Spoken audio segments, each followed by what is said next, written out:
Hello, welcome to the Learn English Lab. Hi there. Today we're doing a deep dive into some C1 level vocabulary words, specifically words starting with the letter F. Yeah, it's a good bunch. These are words that can really add precision to your English. Exactly. Whether you're studying, working, or just want to communicate, more fluently. Right. Our aim isn't just definitions. We want to explore the nuances, see how they work in different situations. So you can actually use them confidently, not just recognize them. Let's get started. First up, we have facilitate. It's a verb. Facilitate. It basically means to make something easier, a process, an action. Okay, make it easier.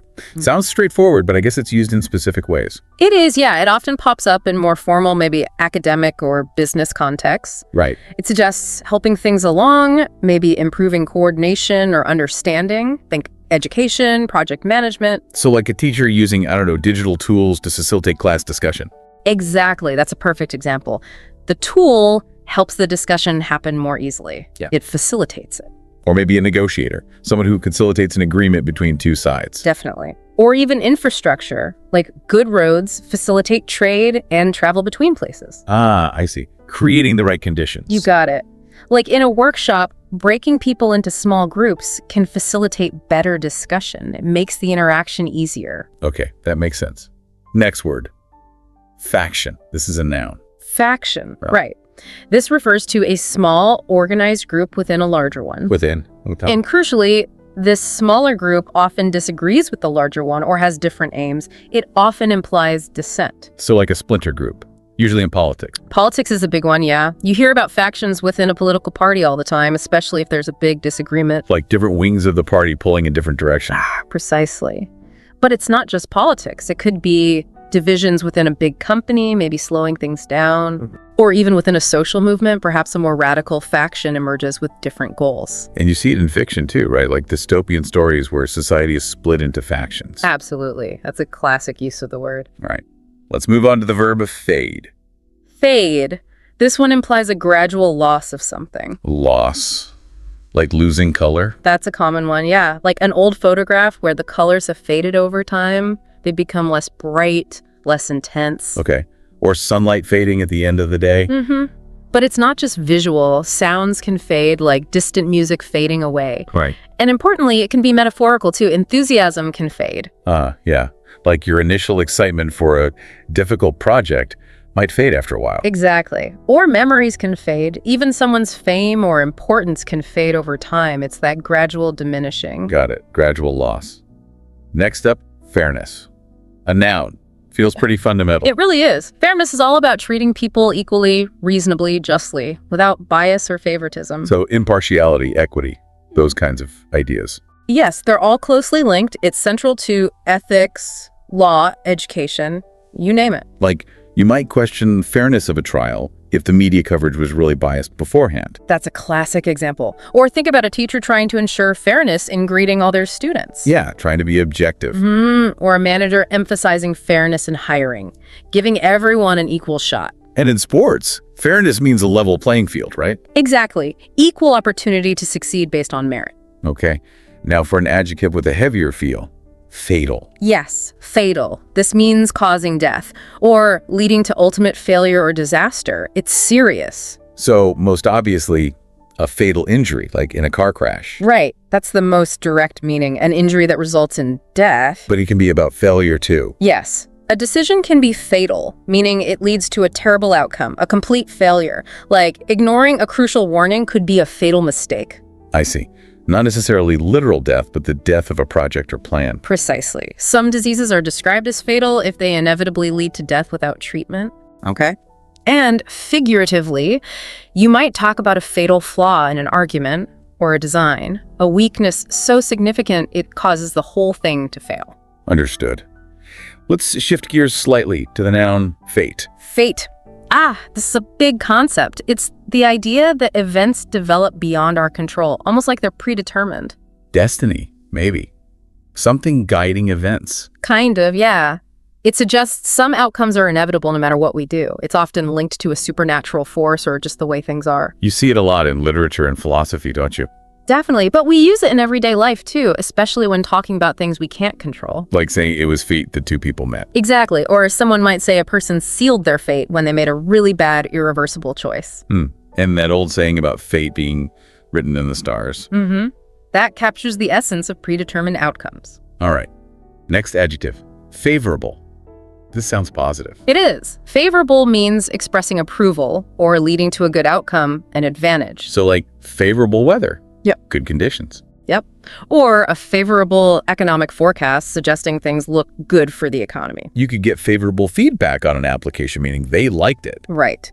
Or someone might speak favorably about a new policy, meaning they approve of it. It signals positivity or advantage. Makes sense. Now for the noun feat. F-E-A-T. Feat. This isn't just any achievement. A feat is an achievement that requires really great courage, skill, or strength. It's something impressive, often difficult. So climbing Mount Everest, that's definitely a feat. Absolutely. A major feat of endurance and skill.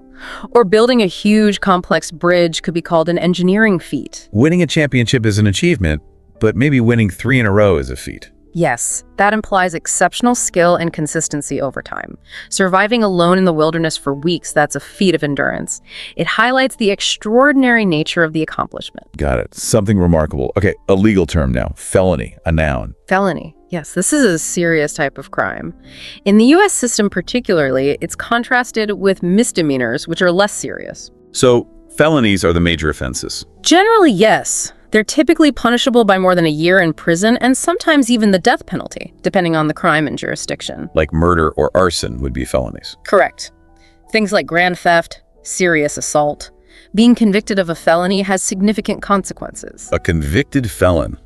That carries a lot of weight. It does. It can affect voting rights, job prospects, things like that. Repeat felony offenders often face much harsher sentences. And having no prior felonies might help someone in court. It can, yes. It might be considered a mitigating factor. Okay, let's talk about feminist. This can be a noun or an adjective. Right. As a noun, a feminist is someone who supports and advocates for feminism, the movement for gender equality, equal rights, and opportunities for all genders, historically focusing on women's rights. And as an adjective. As an adjective, it describes something related to or supporting those feminist principles, like feminist literature or a feminist perspective. So someone might identify as a feminist, noun, and campaign for equal pay. Exactly. Or you might study feminist theory, adjective, which analyzes gender and power. It's not just for women, right? Men can be feminists too. Absolutely. Anyone who supports gender equality can identify as a feminist. The feminist movement, adjective itself, has pushed for significant social changes. Understood. Next is fiber, another noun, F-I-B-R-E, or B-E-R in American English. Yes, two main meanings here. First, it's the thread-like stuff that textiles are made from. Like cotton fiber, wool fiber. Exactly. Natural fibers. Or synthetic fibers used in ropes or certain clothes. That's the material meaning. Okay, and the second meaning? That's dietary fiber. The part of plant-based foods that our bodies can't digest but is really important for our digestive health. Ah, right. Like needing fiber from fruits and vegetables. Precisely. So you talk about the fiber content of food for health reasons, two distinct uses: material threads and dietary substance. Got it. Let's move to the adjective fierce. Fierce. This implies intensity, strength, aggression, maybe passion. It's powerful. Can be positive or negative, I guess. Like a fierce competitor or a fierce storm. Exactly. Fierce competition means it's very intense. A fierce debate suggests strong, passionate arguments. A fierce loyalty. Very strong loyalty. Or fierce determination, that unshakable resolve to succeed. But yes, also a fierce wind or a fierce animal suggesting danger or aggression. Context is key. Okay. Filmmaker is next. Seems straightforward. It is fairly straightforward. A filmmaker is someone involved in making films, usually directing, producing, maybe writing. The creative force behind a movie? Largely, yes. Yeah. It implies both artistic vision and the technical know-how to bring it to life. You talk about an award-winning filmmaker or an independent filmmaker. Like people who create movies. They face challenges, celebrate successes at film festivals, and shape cinematic art. Okay. How about filter? Noun and verb. Filter. As a noun, it's a device or material that removes unwanted things. Like a water filter removes impurities. An air filter traps dust. Or a coffee filter. Yep. And as a verb, to filter means to pass something through a filter, or more broadly, to selectively process or remove things. So you filter water, verb, using a filter noun. Exactly. But you can also filter information, like filtering search results online to find what you need. Or filtering out noise to concentrate. And we talk about photo filters, noun, on social media, which alter images. Or consciously filtering the news, verb, you consume. Removing or selecting. Got it. Now, fine. This one does triple duty.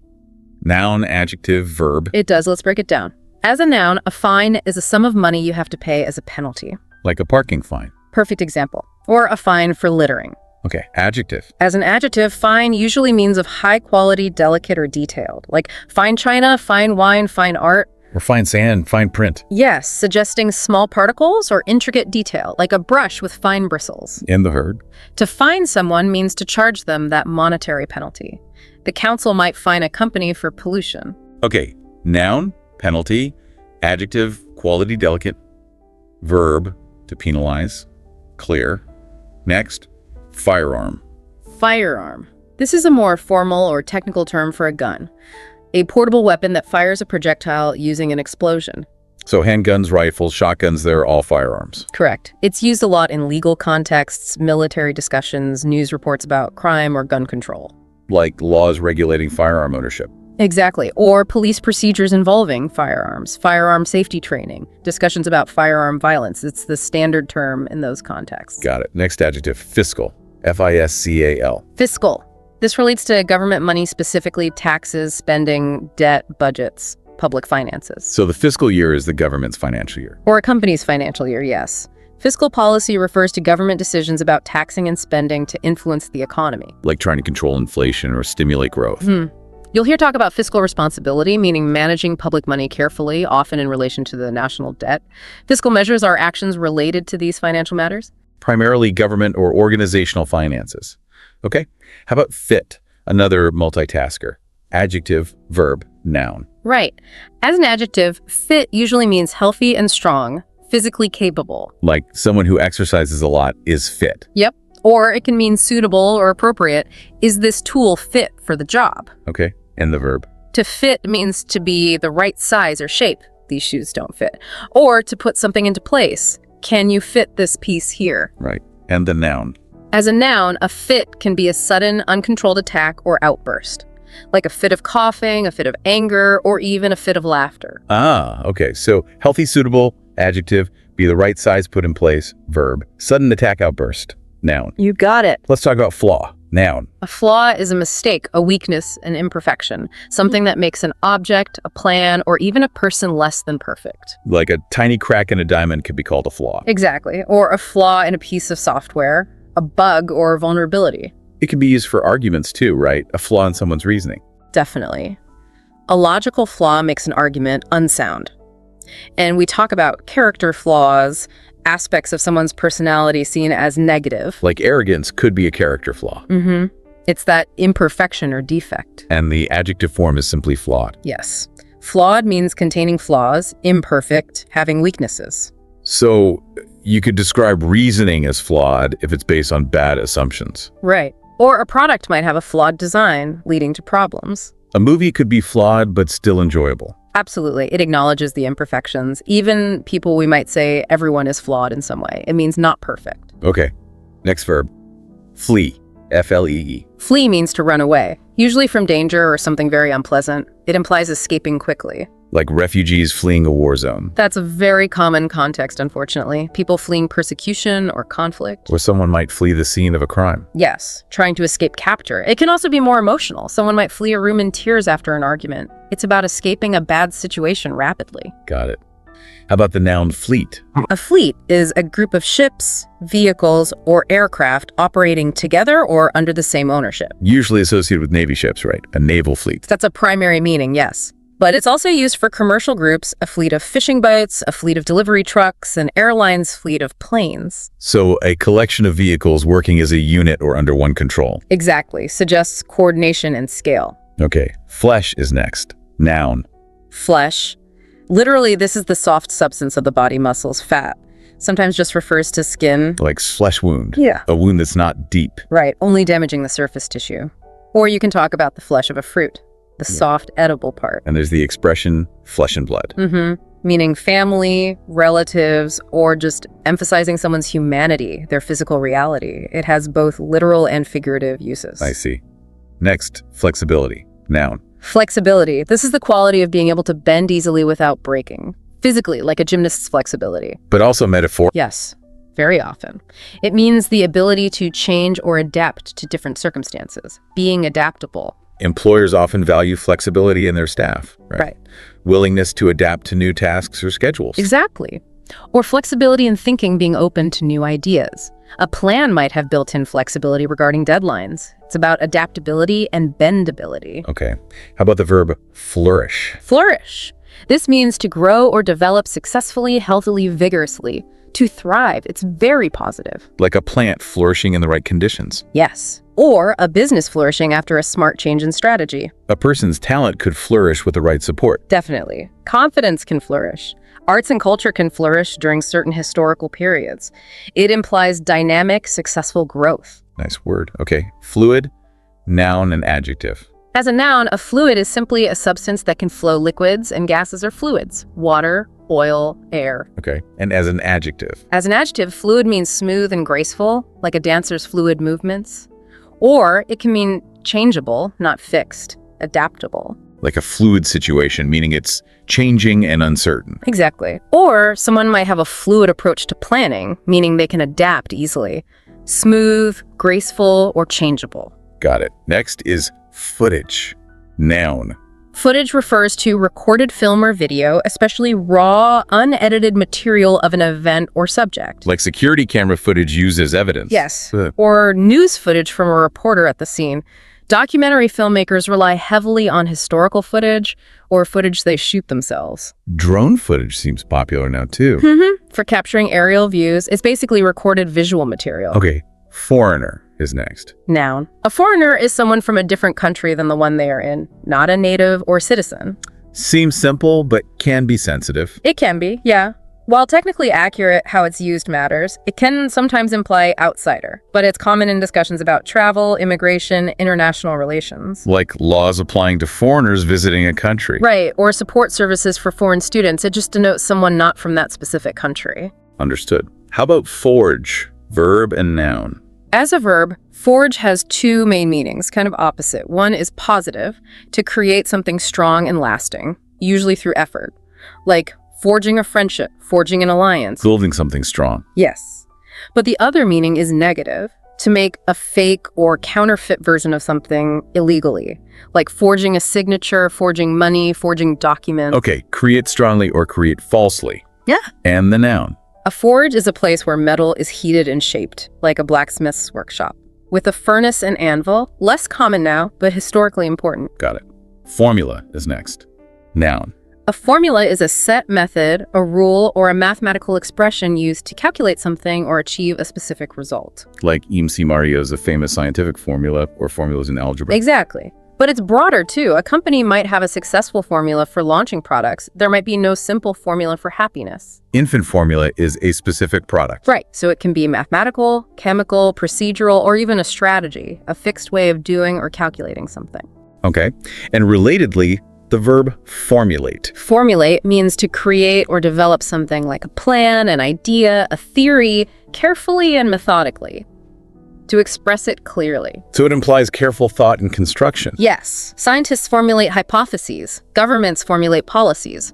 You might need time to formulate your response to a complex question. It's about developing and articulating something systematically. Creating a structured idea or plan.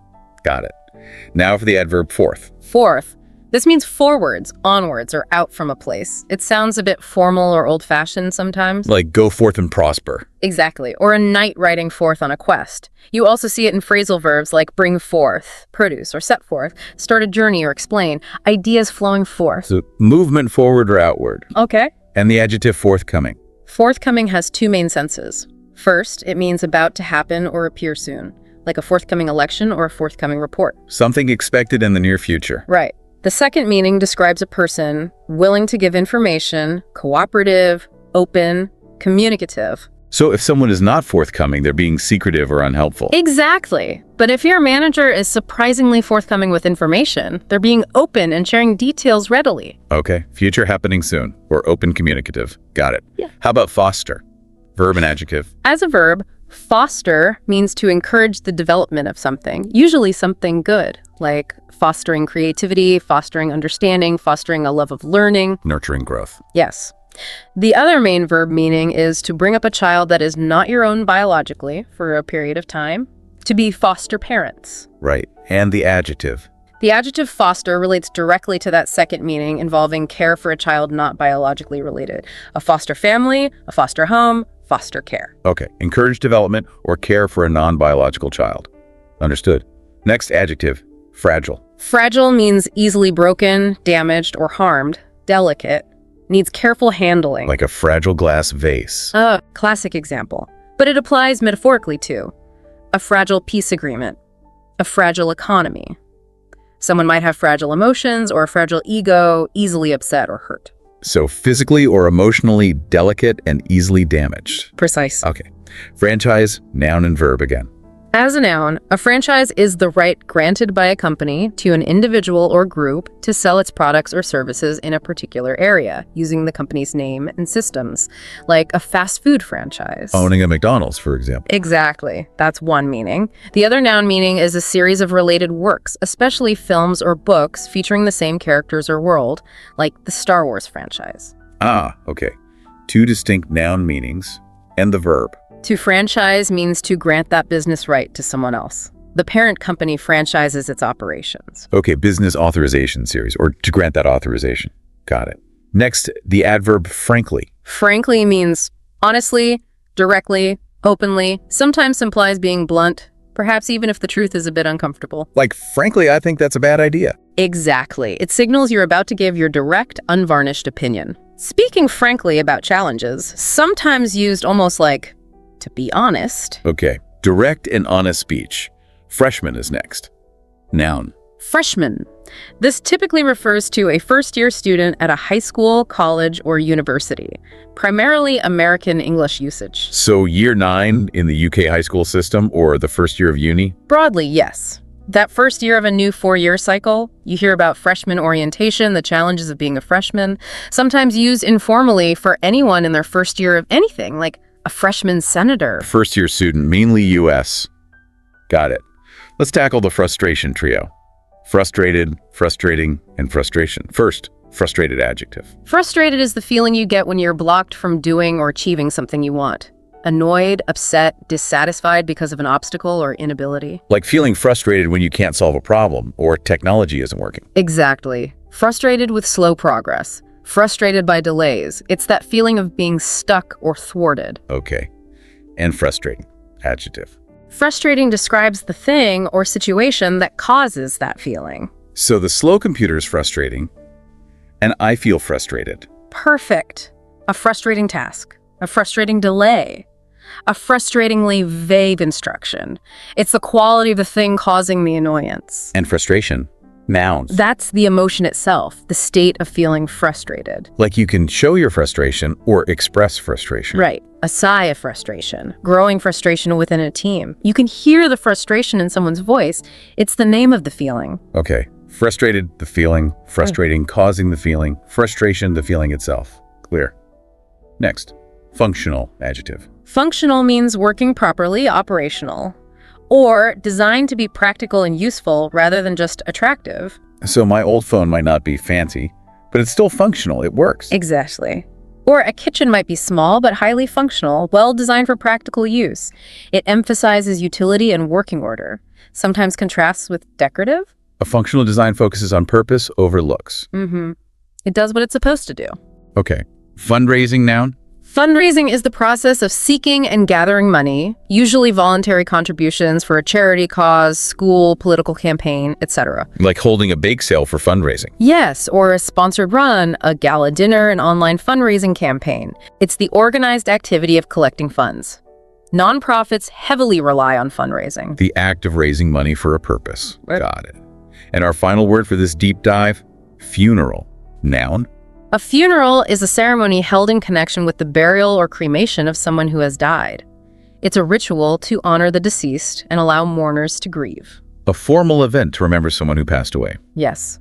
It often involves speeches like eulogies, religious or cultural rites, and a gathering of family and friends. Funeral traditions vary widely across cultures. A somber but important ceremony. Indeed. Wow, okay.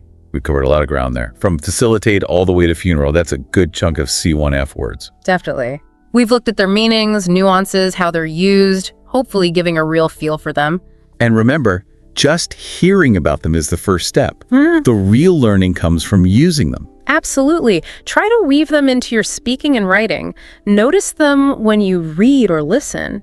Maybe think about a flawed argument you heard or a time you needed to foster a skill. The more you actively engage, the more they'll stick. That's the key. Well, thank you for joining us for this deep dive into advanced English vocabulary here at the Learn English Lab. We hope it's been helpful and maybe sparked some curiosity to keep learning. We hope so too. Keep practicing. And if you did find this useful, please do like this video, share it with others who might benefit, and subscribe to this YouTube channel for more language learning content. Thanks for tuning in.